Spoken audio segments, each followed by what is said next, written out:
Step right up and join the most vibrant circus community in the world, circustalk.com. This is In Center Ring. I'm your host, Jonathan Lee Iverson. She is the dazzling circus star whose family made their legendary name with the greatest show on earth. Now this world record-setting artist and fitness maiden has taken the virtual world by storm. In Center Ring presents Getti Kehayova. I'm hoping you don't play a prank on me or anything like that. I actually have one, yeah, but I won't play it on you. Ever since I started this channel, like my mind is constantly like everywhere I go, everyone I see, I'm like, I could totally do a prank there. Oh, that's a good idea for a prank, you know? It's crazy. I love it. I love it. It's so funny because you've really just exploded, you know, on the World Wide Web. And I look, I'm loving every minute of it. It's what I've said we ought to be doing anyway as a circus community, because we're the most interesting people on earth. We're entertainers, and that's what it's all about, you know? And speaking of exploding on the internet, so today I got a message that one of my videos on that channel, which is now like at 306 million views and growing, I know, I'm mind blown, is the #6 video all-time watched for the month of August on Facebook, in all of Facebook. And I was like, what? It's like the #6, I think like the #1 has like 490 million, and I'm at 304 million and like growing. And I was like, and it's all because I did this prank to a friend of mine and posted it, you know? Right. So the real question I have is, has Nutella reached out to you? And you know what? I need some free Nutella. That's for sure. Oh, wait, is that enough? It's too much, too much. No, it's too good. much. It's good. Right there. She's coming. Okay. Hey, girl. Sorry, they took forever with my treat. What kind of flavor did you get? I got the same as him. Why did mine take 10 minutes? No. I got honeydew. It's so good. Do you mind if we stop at Target real quick? I really gotta get something. Now? Mm-hmm. At Target. You want to go It's just shopping? right there. You sure? Yeah, why? No, I'm just wondering. You sure you want to? funny. Let's go. Oh, that's cute. That's super cute. Yeah. So, you know, it just has, my text tone has a funny sound. Maybe you should look at the bottom one. There's a reason I wanted the brown chips. What do you mean? Like, this right here matches. It matches with your shorts. Just look at your shorts. Grab your receipt. Yeah, get your receipt. They match. They match. I'm telling you. Oh my god, I can't believe you did that.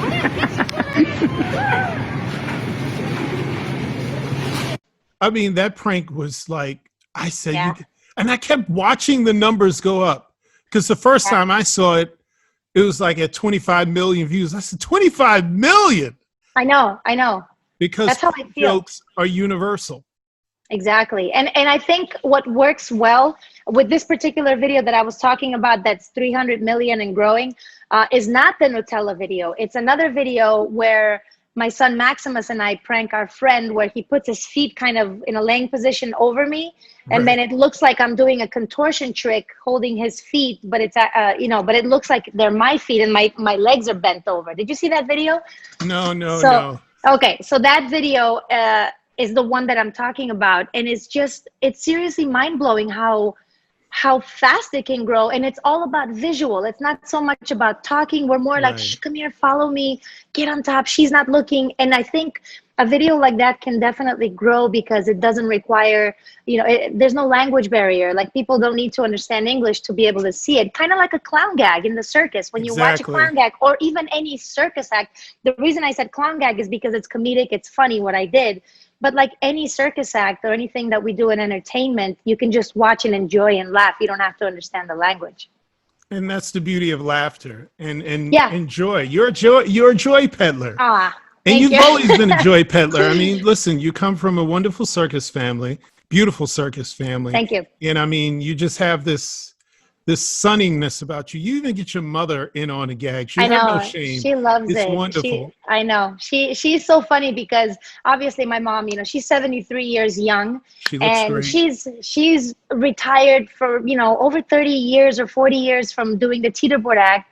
And all of a sudden, these last few months that I started these videos to do online, obviously I'm involving her. But every time before a video starts, we're like, okay, let's do this and we're going to do that. And then she's like, oh my God, I get this adrenaline like I used to right before the circus act and right before the curtain starts. She goes, I haven't felt this feeling in so many years. Like she's like so grateful that she gets to, in a way, perform again, but in a different way, of course. It's all virtual and it's videos and Exactly. And it's so wonderful, that she went so smoothly with that kind of change. yeah. Because that's been one of the things we see that's been a lot of people resist that, especially in the performing arts for some reason. And I think due to this pandemic, they're forced now to, you have to stretch out to new realities. Yeah, exactly. Yeah, I've noticed that as well since the pandemic happened. I think everyone just began to be more on their devices, to look for entertainment because they can't go to the movie theater or to see a show here in Las Vegas. So they kind of turn to their devices, which is where I come in. And I'm like, I got to bang out some fun videos now that everyone's online. I love it. And it's a family affair. I thought the video was so cute with your son punking his older brother with the shampoo. My God, that was so hilarious. And I'm going, man, I don't miss hair. After seeing that, I don't miss hair at all. It just Yeah, he was getting so aggravated. That was hilarious. And it's usually the other way around. Obviously, it's usually the older brother pranking the younger brother. But this time we're like, okay, time for some payback. Right. And I love the one you had with the dog. That was hilarious. Yeah. The one with the dog. You had the dog Going flying up in the helium balloons. I know. That was a fun one. I had a blast doing that one. And I have two Yorkies. One of them is super energetic and she barks at everything. And then my other Yorkie, who's very chill, I used him for that video because I'm like, okay, this one will just stand still while I do things. You know what I mean? So yeah, that was a fun one. Well, you're used to the big stage. You're a world record holder. You are the queen of the hula hoop. Thank you. You have to be. You're in the Guinness Book World of Records, and I just love seeing it. I mean, you have these big old gigantic hula hoops, and and now you've turned it into a fitness routine. This is wonderful. So this is totally original, right? I mean, this is your... hula hoop fitness. I think it has been around. Before I started it. After I retired from performing about 6 years ago, I became a technician, a rigger at Cirque du Soleil here in Las Vegas, and I absolutely love that job. And I was missing to hula hoop. I'll be honest with you, I wasn't really missing performing because I had accepted the fact that I am retired from being on stage or in the ring or in the center ring. I retired from that and I accepted it, and I'm very good at accepting things and okay, next thing, let's tackle the next thing. So I definitely accepted the fact that I won't be performing anymore, but I did miss hula hooping. And of course I could grab a hula hoop and spin it, just here at my house. But I felt like it was such a good workout because I had bought a weighted hula hoop that it just came to me. And I was like, you know what? I know that hula hoop fitness has been around, and I thought I could probably offer that here in Las Vegas since I'm not touring and traveling anymore. So I gave it a shot. And sure enough, it took off. People love unique workouts. And this is obviously way before the pandemic. This is 5 years ago. It was about a year after I retired from performing. So I gave it a shot. I went into a local gym here in town and I offered it to them. And they said, yeah, absolutely. It sounds unique and different. And we put it out there, and sure enough, people started to come, and it just spread from there. I'm always busy going to different studios or doing workouts everywhere in town, and it's been so much fun. And then after doing that, I felt like, okay, now I'll have that closure because I was missing to hula hoop. But I still felt, man, I feel like I can still do something, and I didn't know what it was, but I knew it wasn't performing. I just knew and I felt it. I don't want to go back into performing. At that time I was close to being 40 years old a couple of years ago. And I thought, why am I still feeling like I need to do something big? And literally after thinking I need to do something big, I was like, I should do something that's not performing, but it has to do with hula hoops. And then sure enough, a coworker of mine at Cirque du Soleil, just in a very nonchalant way, backstage, in between cues, because her and I had to wait for the lights to turn off to go across a certain area. And I had my rigging harness on. She's a stage manager. And she kind of whispers to me and says, just earlier this morning, I was on Facebook and I saw a Japanese man, spin the world's largest hula hoop, she says. And I thought to myself, I'll bet Getti can beat that record. And right at that moment, the lights turned off and we went our ways. And I giggled at what she said. But right as we spread in the darkness, it's funny I say this, in the darkness, because in that moment, it was like a light bulb went off in my head. And I was like, oh my God, I gotta look into this. So I couldn't wait for the show to finish so I can get to my phone in my locker and look up the world's largest hula hoop, thinking it's gonna be like a 10-foot hula hoop. And I'm like, whatever it is, I can beat it. Well, I look into it and it's a 16.5 feet diameter hula hoop. And I was like, oh my goodness, like this Japanese man just, I don't know how, but like he had to run in circles with it. It looks heavy, it looks massive. And I kind of like, oh shoot, this is no, I can't do this. But it was just lingering in my head. So I looked it up again. And then I was like, no, there's no way. Like the guy is strong, he's fit, And I just kept thinking about it. And I thought, Guinness World Records runs in my family. Oh, look at that. They happen to me right look, there. yes, you're so well positioned. I mean. So I mean, it runs in my family. And I've always known that I could probably go for a world record as far as the most hula hoops spun, which is extraordinary.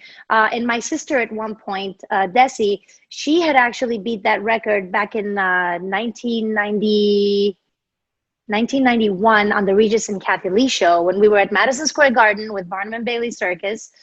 So Regis and Kathy Lee invited her over to the show, and she did it live on stage, with the actual people from London, from Guinness, to witness it. And sure enough, she beat the record. Later along the years, her record got beaten, because world records always get beaten, by the way. So I'm sure mine with the biggest hula hoop will also be beaten, but it got beaten along the way. But something in me just never wanted to try to do that record. I just felt like, I know she did it at one time. Mm-hmm. That was her thing. So then that's what made me want to do something else with the hula hoop. So I thought, why not? The world's largest hula hoop. So yeah, long story short, I ended up spinning a 17-foot in diameter hula hoop, and I beat the Japanese guy. And I became the first woman in history to actually set this record. So now, thanks to me, and I don't mean to sound like, oh, thanks to me, but thanks to me. Yeah, it's instant ring. You can be as vain as you want. They basically created two categories now, because in the past, it's always been men that beat this record when it comes to the world's largest hula hoop. And since I became the first female to do so, now there's two categories, which is awesome. Wonderful, I'm wonderful. stoked about that. Yeah. Well, congratulations. Now I'm curious because, you're talking about world records running your family. I want to know, please regale us about these great grand Guinness Book of World Records and your great family. I want to know, what are some of these records? Thank you. So obviously, like I said, my sister held the Guinness World Record. At first, it was back in 1986. She spun 75 hula hoops. Like I said, back in the day, it was less, obviously. With years, everything moves up. And then in 91, she did her record of spinning 97 hula hoops at one time on the Regis and Kathy Lee show. Right. So 97 hula hoops is like a stack of I can't even show you, just 97 hula hoops. It's insane. It's insane. And then also, back in the 80s, I grew up with my family of acrobats. My mom and dad, they had a teeterboard troupe. And I grew up in the circus doing a teeterboard act along with my older sister. And so my dad, at one point, held the Guinness World Record for a 6-person high. You know what that is, where the people are stacked on one on top. And then the teeterboard, which is like a teeter-totter. Someone bounces off this side, catapults you, somersaulting in midair, landing on top. And that created a 6-person high world record. And then my dad decided to beat his own record by doing a 7-person high, which that record is still undefeated, which is something really, really amazing because as I said, records always get beaten. So yeah, my dad in 1987 did the 7-person high, and that's what led Feld Entertainment, Irving Feld and Kenneth Feld, to recognize my family and our teeterboard act, from Bulgaria, little country of Bulgaria, back then a communist country. And they invited us to join Barnum and Bailey Circus in Japan, under the big top in the 3-ring circus, which was amazing. Right. And from there, we went to the United States on the Red Unit, and the rest is history. I've been in the United States ever since I was 11 years old. That is so awesome. That is so awesome. What a great story. And I love the story of transitions. I mean, your family coming from Bulgaria, and of course you had a wonderful circus legacy back in your native country. I mean, do you go back several generations, or was it just your father and mother? Just my mom and dad. I am a 2nd-generation circus performer. My dad actually used to be a weightlifter and a gymnast when he was a teenager, and my mom used to be a ballet dancer in Bulgaria.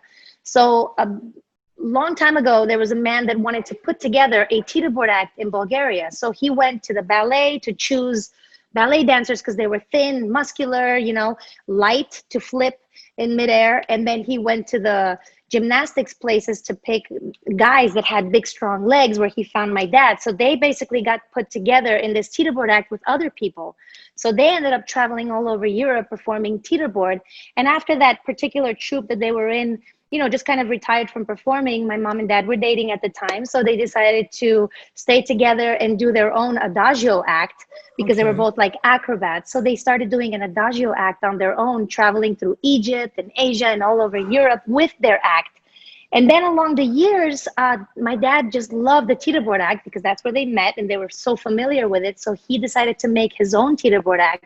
And that's when he kind of did the same thing that other man did. And he went off and chose people and put together a group.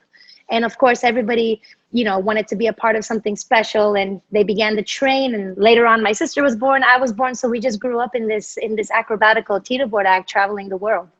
How wonderful. And I mean, what a great foundation, and what a beautiful story. That sounds like the ultimate love story. I mean, your mother, I know, a ballerina, and your dad is a bodybuilder, basically. Exactly. Yeah, all your genetics. Oh man, I feel so sorry for you all. It's so wonderful. And I remember you posted something about your very handsome husband in his one of his film roles. I believe it was Priscilla, Queen of the Desert, with Patrick Swayze, Wesley Snipes. Yes, exactly. So my husband was he was in Tu Wong Fu. Right. Okay, it was Tu Wong Fu. Pardon me, not Priscilla, Queen of the Desert. That's okay. It was Tu Wong Fu. Correct. That's right. Oh yes, and so it was a great scene where Wesley Snipes, let's just say, roughs him up a little bit. Exactly. Yep. Yeah. Years ago, he's from Hastings, Nebraska, and he wanted to pursue an acting career. He was always into videography, whether it's behind the camera or in front of the camera. So he got cast in that movie because it was all shot in Nebraska. So he got to be a part of that. And from then on, he just continued into going to college there in Nebraska. And then from there, he wanted to become an actor. He took theater. He was a theater major, a music major, always loved videography. He moved to LA later on. And then from there, he moved to Las Vegas, which is where he and I met. So it kind of all started from Tu Wong Fu. Well, thank you, Wesley Snipes. Yes, exactly. Thank you. That is so wonderful. And now it's just so wonderful that you get your kids in on the act. I mean, it is a family affair watching you all. And I have to say, it's very funny, although I feel a little sorry for that young lady who seems to always be the butt of the jokes. I mean, what you did with her with the Nutella, I was sitting there, my mouth was just gaped open. I couldn't, I said, I can't believe this. And she was just walking confidently through the store, had no idea. She had no idea. And I felt so bad, but I just knew that she's a really good sport. Let's just say that. And then I knew she'd pay back. I knew I'd get it back. And of course she did. She got me back. But she's a really good sport. And that was just so much fun. And I mean, you were laughing watching it. Imagine how I felt. Like there was so many times that she kept looking at me like, what's so funny? And I'm like, it's just this group text, because I had the little fart sounds going on and just all of that. It was just that day I barely held it. Like my stomach was sore the next day from laughing so hard. I love it. I mean, it's all just right off the top of your head. This is wonderful. Yeah. You know, I want to just get into briefly, you know, I never had the privilege of knowing your sister, Dessi. I remember, it's so funny. I remember seeing her during winter quarters at one point, but she was too far away from me. Her family, you know, she was with the Espanas and they walked in and kind of everybody kind of went, ooh. I know. And they were like, who are these beautiful people? And, you know, she just had this regal air about her, you know? Yeah. And, you know, obviously it's one of the darker chapters in circus history. Yeah, and, for sure. You know, I mean, I remember it was like as if I was on the show and everybody felt that.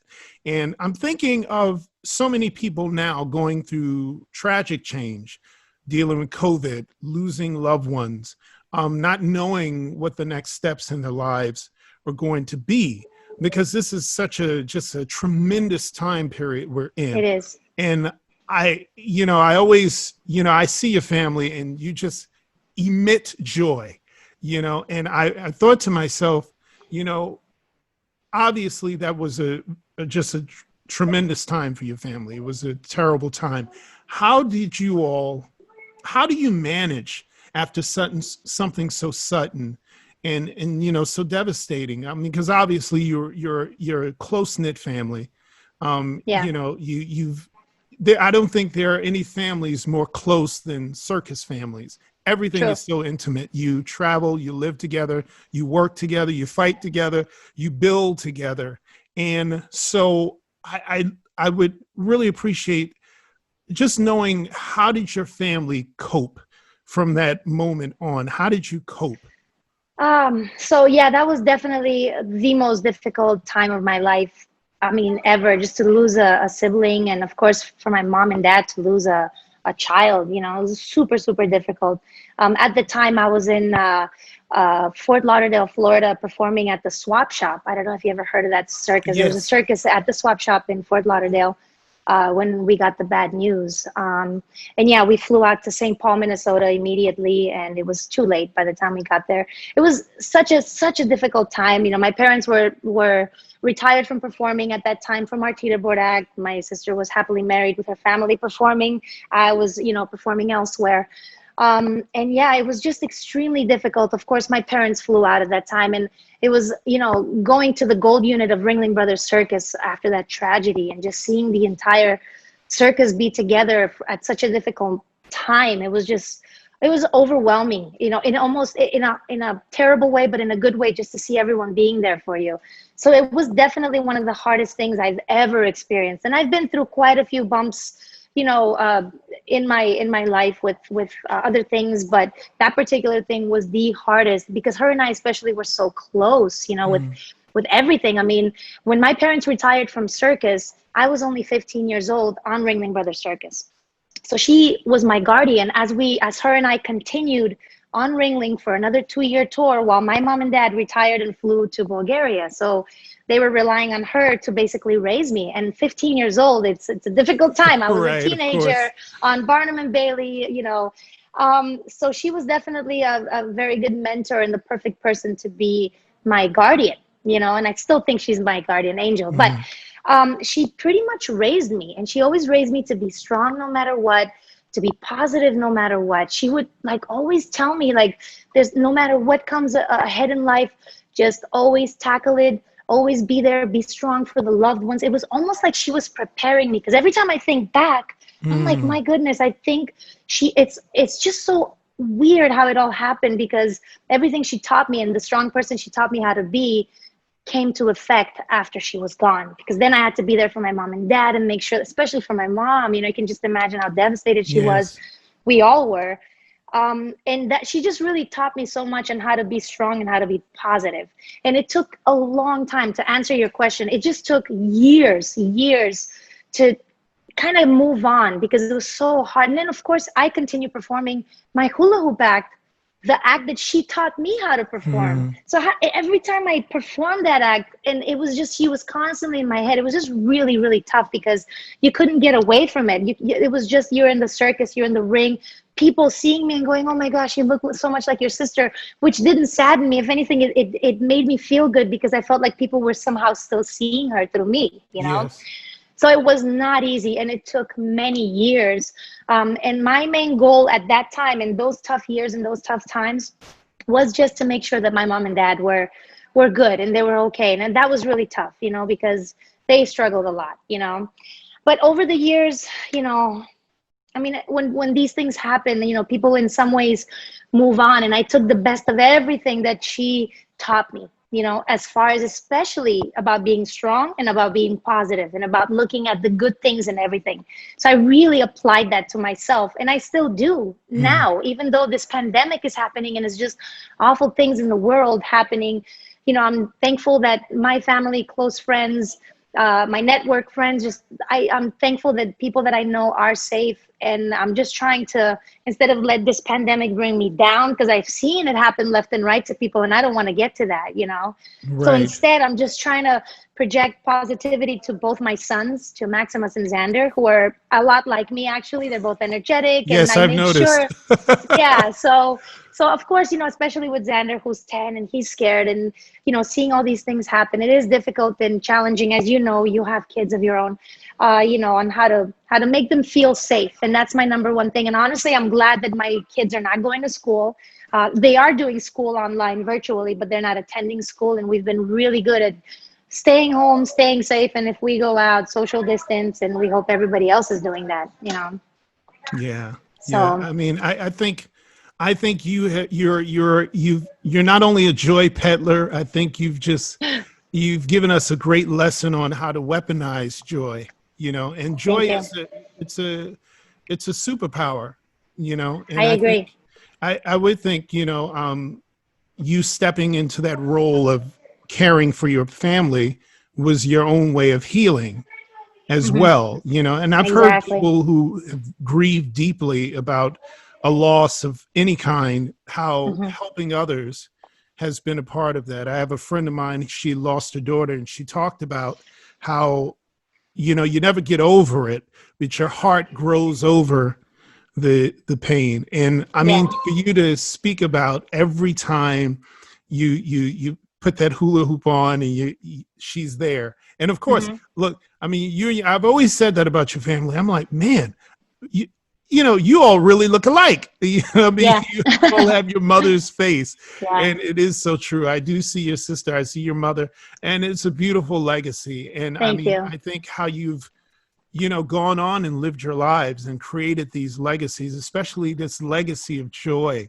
you've created. I mean, you're right. I mean, this is the time now when, especially here in the United States, where everything is so polarized and you know, there's so much anger going on. I want everybody listening now, you get on there and go find Getti. Get yourself a good laugh. Get yourself a good laugh, because it's totally worth it. I thank you for that, because it's very true. I found myself pulling back from social media because I said, you know, it's just too much heaviness. And seeing you out there, I mean, it really does bring a lightness that is so necessary. And I applaud you. So yes, I would say you're a clown too, among your many talents. Thank you, Jonathan. Like, from the bottom of my heart, thank you so much for your kind words. I appreciate it. Your words, and everybody that comments on my videos, and they're like people thank me whenever I post these videos, and they're just showing their appreciation and that they acknowledge what I'm doing. And I'm like, I'm just doing it because it makes me happy. And of course I want to share that with people. And it does definitely make me happy that it makes others happy and makes them smile and laugh. And that's what it's all about. And I have to give credit, obviously, to Ringling Brothers Circus, because that's where I grew up, but Clown Alley. And you know what I'm talking about. When you just say Clown Alley, it's just, I even say that and I just immediately smile. Yes. Because, you know, I grew up on Ringling from the age of 11 till almost 20. And it was just in those years that I was always around the clowns, the Clown Alley, all the dancers, and of course, all the other artists. There was just so many cultures on a show like that and so many performers. But my favorite place I gravitated to was always Clown Alley because they were full of energy, full of pranks. Yeah. Oh, yes. So Absolutely. I blame Clown Alley for all those pranks, and not even blame. I want to say I thank them because I just loved being around them and that energy I felt from them and their vibe, you know. And it wasn't so much that I wanted to do what they were doing. Of course, I was a performer, an acrobat, hula hoops. I rode motorcycles in the Globe of Death. I rode horseback riding. There was numerous that I was a part of the Chicago Kids Jump Rope Act, you know, in the 90s. And that was like also one of my proudest moments to be a part of that troupe. There were just so many different things I did in the circus.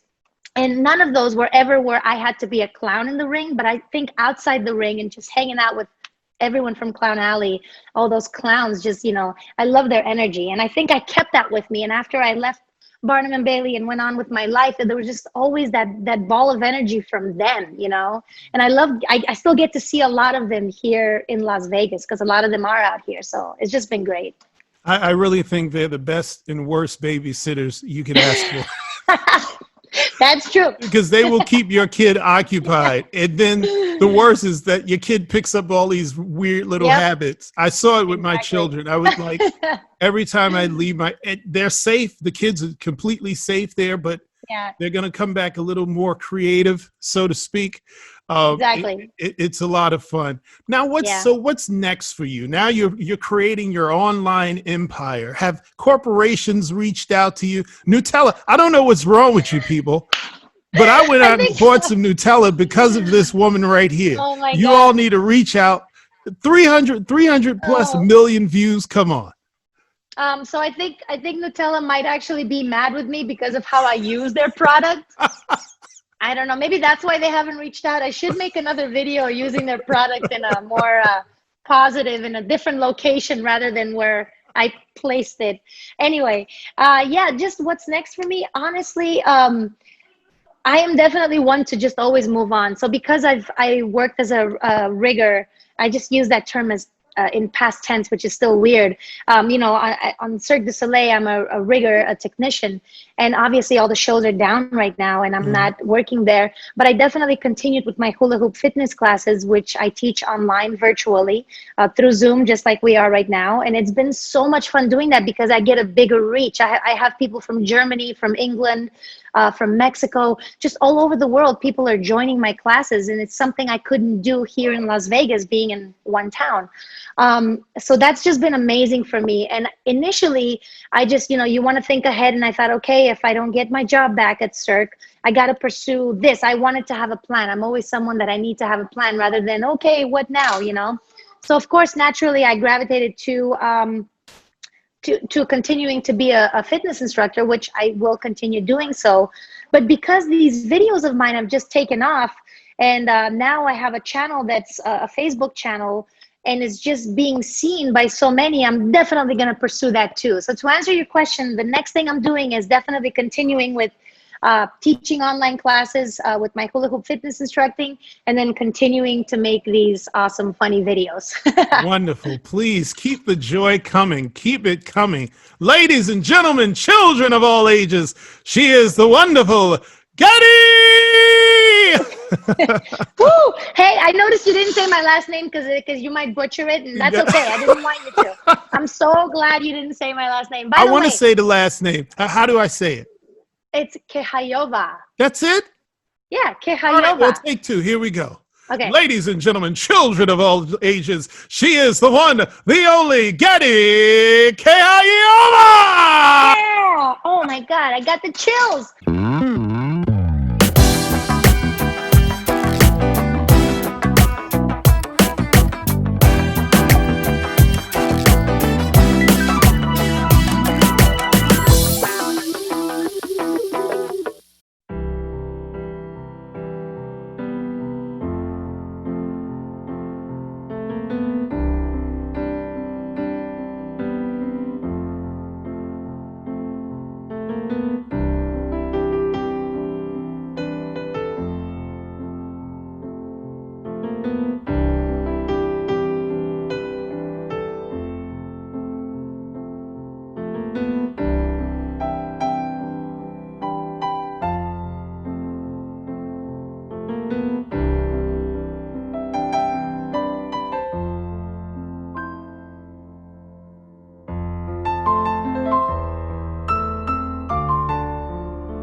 traumatic experience in circuses go back hundreds of years, and we do it with our own style. The circus has been a microcosm of the outside world. Many of the same prejudices that you see in the outside world are present in the circus. So it's moving past the vision or the limited vision that the society has for you and stepping into the talent and skill that you know you have to go forward as a performer.